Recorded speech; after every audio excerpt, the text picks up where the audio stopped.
Hey, it's Alex from the site here, and I thought for Thursday maybe we'd change things up just a tad.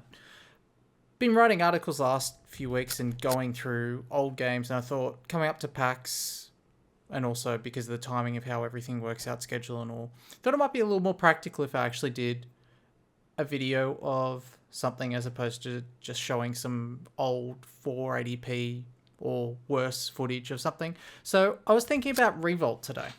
And I decided to pick it because I was going over stuff for the old Need for Speed, and I was thinking, kind of miss a bit of that maniacal nature that you used to get from Need for Speed Underground. And then I thought, wait, there's a game that does that way better.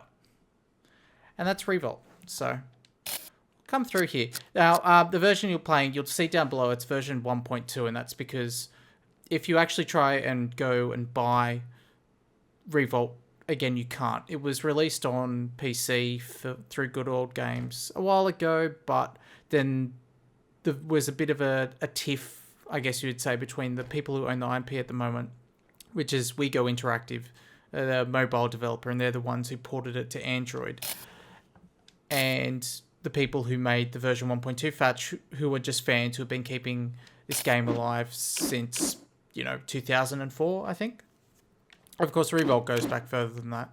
But this is the original roster of cars that you've got here. Sprinter XL. You can see it all says cheat as well. And that's kind of the nature of having this sort of fan patch on. And the fan patch, adds a whole bunch of other cars and things. Rebalances a bunch of stuff from top to bottom. Mods, that sort of thing. I'll always go with Dr. Grudge. Dr. Grudge is pretty cool. Was always a good handler as well. Nice and reliable. So I'll get Bronze Cup. So Revolt is interesting. It was made by, well, they were called two names, Acclaim Studios London and Acclaim Cheltenham.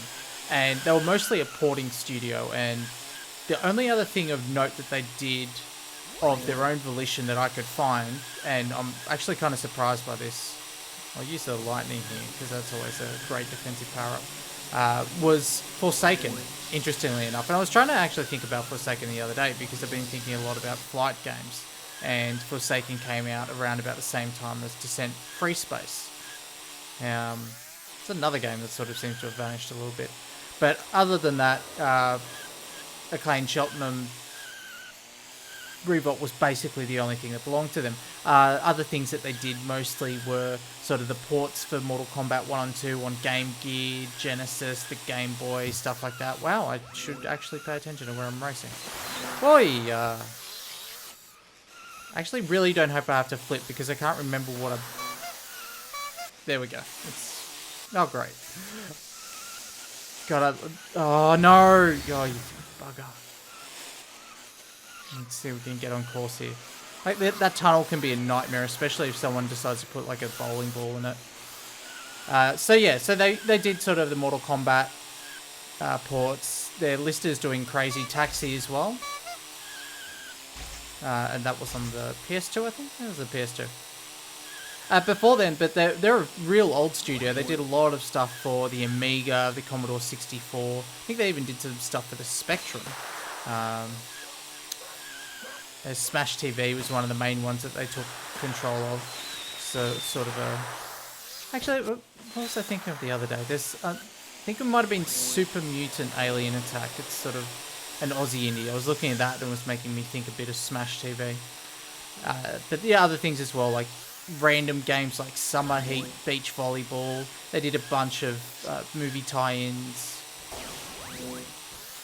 Little energy wave there. I'm really surprised. Like the fan patch here is made it possible. So I'm playing in 1080p. You guys are going to see this at 720p. But even still, if you're playing in sort of 640 or 800, you're just playing with the bare bones. If you still have the CD or something like that, it's surprising how well Revolt holds up today. Like the particle effects, it's clean. It looks pretty good. Like for a game released in 1999. Good example of something around about the same period, doesn't hold up quite as well. I like to think of Sacrifice, which was the game that was released by Shiny, the one where you were playing, sort of you had different gods. It was a FPS RTS hybrid. And I mean, you know, Sacrifice isn't bad, but I mean, like, the sort of the contrast between the... Oh, I think they've just given me first. I think, yep. I should be able to up. There we go. Drop that. Go up there. Yes. Done. Just drop over. It's supposed to have music, but it's not coming through. So yeah, Acclaim Cheltenham were mostly a porting mob, but in 1999 they put out, and I'm pretty sure it came on PC, PlayStation, and the N64 all at the same time. And I know there was a Dreamcast port that came out later that year. I think maybe just before Christmas or around a month or two.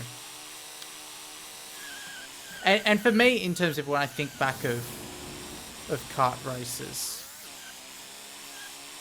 this is kind of it. And actually, Sonic and All-Stars Racing Transformed gives me... I get a similar kind of vibe in that this has... If you have someone who's interested in Mario Kart, if you liked Mario Kart back in the day, you pick up Revolt and you'd be like, this is awesome, but you're not dealing with any of the... slip there. You're not dealing with any of the nonsense that Mario Kart does, like blue shells or any of the ridiculous power-ups like that. You can already see, like, if you haven't played, you know, you've got Lightning, you know, as a great defensive power-up. You've got Boost, you've got the Star to make things... Oh, wow, wow. Are you joking? Get out. That's ridiculous. Yeah, so you have a range of options that make it good for skilled drivers to stay in the lead if they're really good. They're not going to get pulled back by some ridiculous power-up. And yet you also have like a physics model, a handling model, and this is kind of where the Sonic and All-Stars comparison falls down a bit. But, I mean, you have 4 different physics settings that you can play on, so sort of like arcade, simulation, junior RC, which is... I think it's junior RC? It's kind of like a slower version, essentially. Half the speed. It'd be amazing if I just snuck over. No, it doesn't look like it. That's alright, second's not too bad. I'm playing on simulation at the moment, but it's one of those things where, like, the weight, making sure you land on 4 wheels, not just going through willy-nilly. That's not too bad, bit of a 4-point gap. I never did like how racing games and kart races, the ones that always made it how you had to finish in the top 3, and also the ones that made it so that it was the same 1 or 2 opponents that you were always up against. Always preferred the ones where it was just like, you know, you came 8th and you can keep on with the championship, but you might still be in it because, you know, the person who came first is going to finish 7th last lap.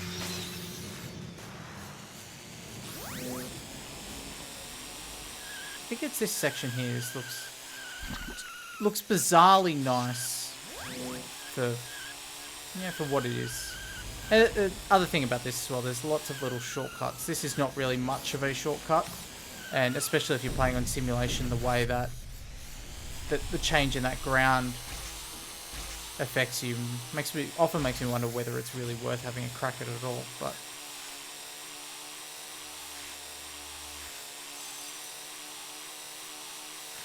do really like this one. I'm just basing it. I'm not sure how much of this is coming through on the microphone. I'm playing with a DS4 DualShock 4 controller at the moment. It's my computer's just using... I'm on Windows 10. I'm using DS4 Windows, so it's just picking it up as a 360 pad. And I'm just essentially just tapping... Ooh, just missed that. Just tapping the stick, you know, left and right to... Because you can overdo it. You've got to be really careful. Okay, I can hold it there and it feels like... Oh yeah, you know, you can go around a corner like normal, but then you can fishtail very easily. Especially with cars that don't have or RC cars, I should say, that don't have a great deal of weight to them. You can suddenly lose control of them. Come through here. See, even just little things like that, the alarm bells going off. Ah, no, shit. Mind you, it is Vulcan Turbo. Harvest is the one I need to worry about. So, come through. Let's go to left for a change. I don't think it actually makes any difference whether you go right or left.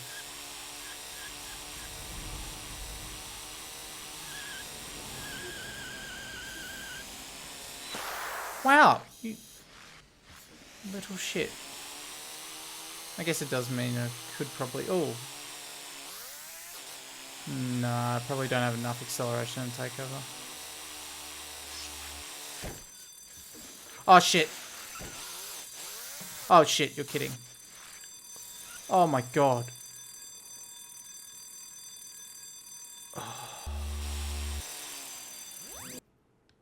That...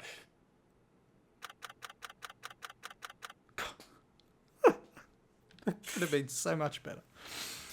And it's also like that's one of the reasons why Revolt is so sensational, because just suddenly out of nowhere, like, you can flip and lose so much ground.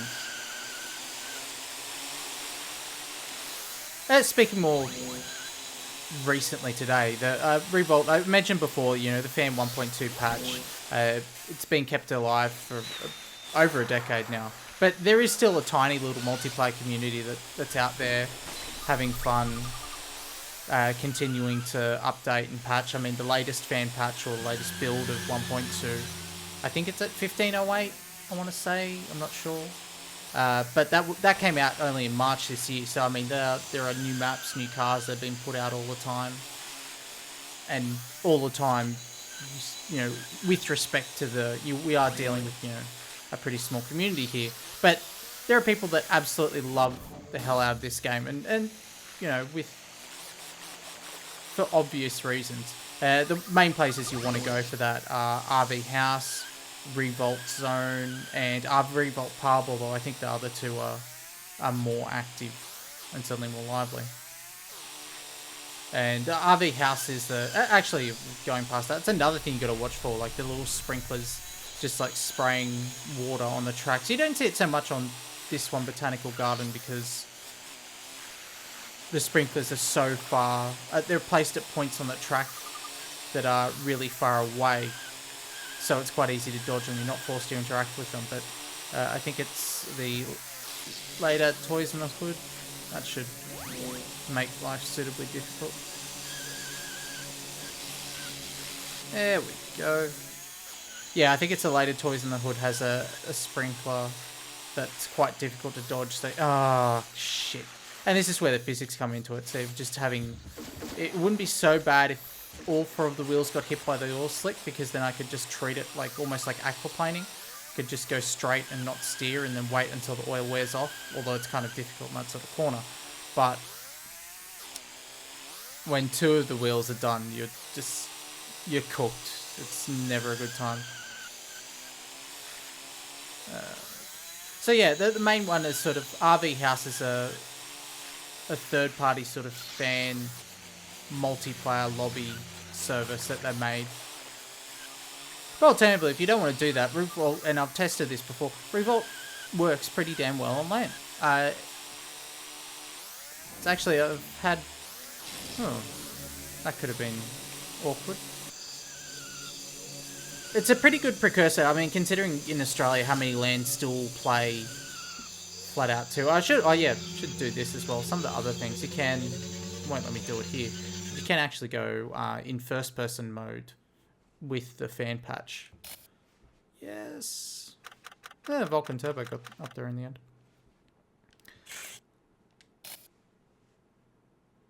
Yay, the Silver Cup. So yeah, there are a lot of LANs in Sydney that still do flat out 2, and Revolt, alternatively, they also do Blur 2. Haven't really seen split screen around at all, ever. Which is kind of interesting, since a lot of those two were split screen and Blur were kind of, they came out at a similar time, they're both playing to the same market. New delivery of cars. We'll just go through, we'll show like the other things, like some of the things that you can have today, like the video settings, interestingly. For a game this old, you can have anisotropic 16. Is that really only linear? Oh, that's because it's the highest you can go. Anti-aliasing. Amount of things are actually left disabled. It's kind of weird. VSync and stuff. Maintain aspect, which is nice. Not too many. I don't remember that many games that would let you change the sample rate of the audio and the in-game music that appears to be doing nothing. It's a bit of a shame. But other things as well here. You see, like, you've got the progress table here. This sort of got reset when I put through the new patch. But as you go through, the stars, of course, you pick up if you just go through on the tracks normally. One race if you just go through as a single race by itself, and the bronze, silver, gold, and platinum you pick up going through the championships. We'll go... how much time have we spent? Now we'll see here, yeah, arcade console, junior RC was the bottom one, which is reduced speed, simple collision. And you can do split screen as well, only with the Fan 1.2 patch, which is pretty awesome. Serve internet. Oop.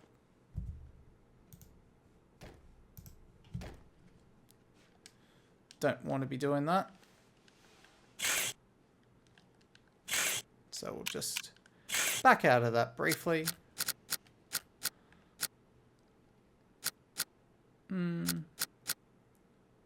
I'll just do one single rep. Getting a bit twitchy there. We'll do it on simulation again. And go RC Sand, which has got absolutely no weight whatsoever, but what the hell. And we'll do Toy World because it's one of the most gorgeous tracks, which I think maybe is a weird thing, but I still think it looks, you know, the sheen, the reflections, it's vibrant and all. Oh god, I should have waited. Just for the last one. Let's go first person mode.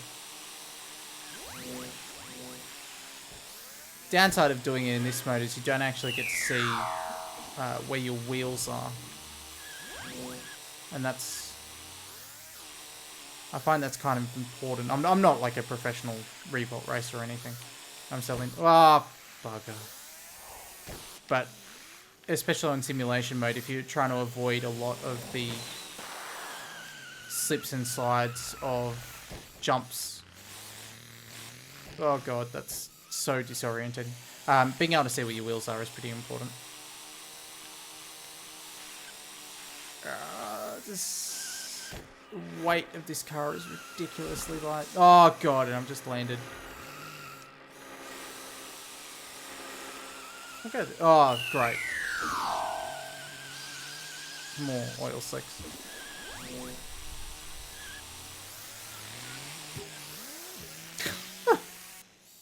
Oh my god. It's a River TNT2, one of the other fan-made cars in there. Mouse is one of the original ones. Okay, I can't do that anymore. That's actually destroying me. Oh, you...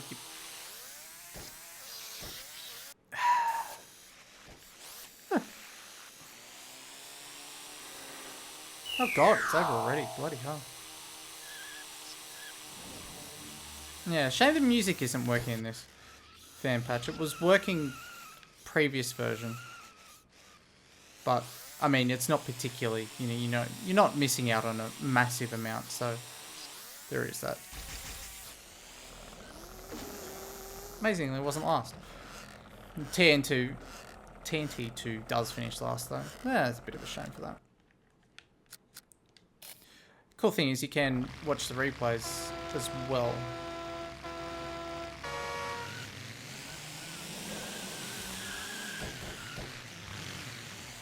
And you can change the camera to whatever you want. Have this nice little sweeping view. It's just pretty sweet.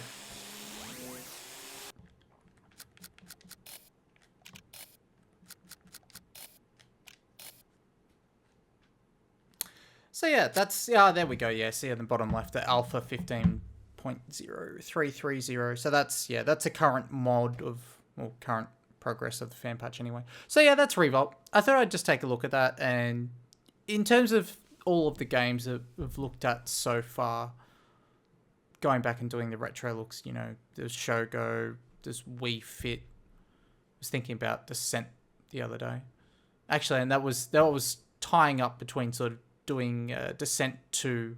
There's a really neat sort of fan patch that brings it up into sort of modern aspect ratios and things like that. But other stuff, Wing Commander, Saga, The Darkest Dawn, which is the fan make that was done in the Free Space 2. But Revolt is one of those ones that you can that's more practical to actually go back and play. There is the downside that there is this constant sort of state of flux over what's happening with WeGo, who owns the IP for it currently, what they're doing with the mobile ports, if they're going to re-release it on PC. And there was a Greenlight campaign for it. I do like the demo mode just sort of pops up. Christ, that font is ugly though.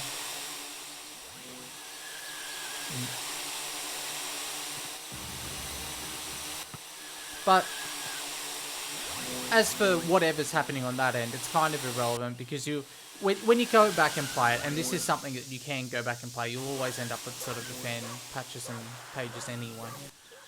And it's something that everyone should go back and play. Firstly of all, because you can, it's one of the few things that, you know, we like to go back and uphold, but this actually still stands up today. It's a fun racer.